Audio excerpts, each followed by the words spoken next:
आज हम आपके लिए लेके आए हैं आईबॉल एक्सीलेंस लैपटॉप का डिस्प्ले क्वालिटी। ये आप देख सकते हो इसका डिस्प्ले क्वालिटी कैसा है।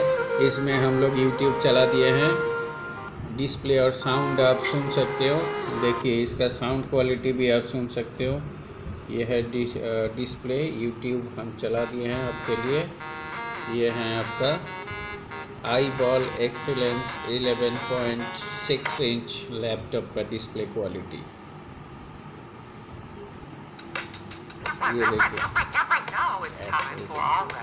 ये देखिए ये है डिस्प्ले क्वालिटी।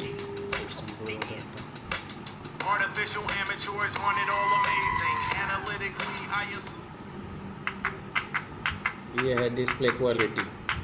आशा करते हैं आपको अच्छा लगा ये आईबॉल का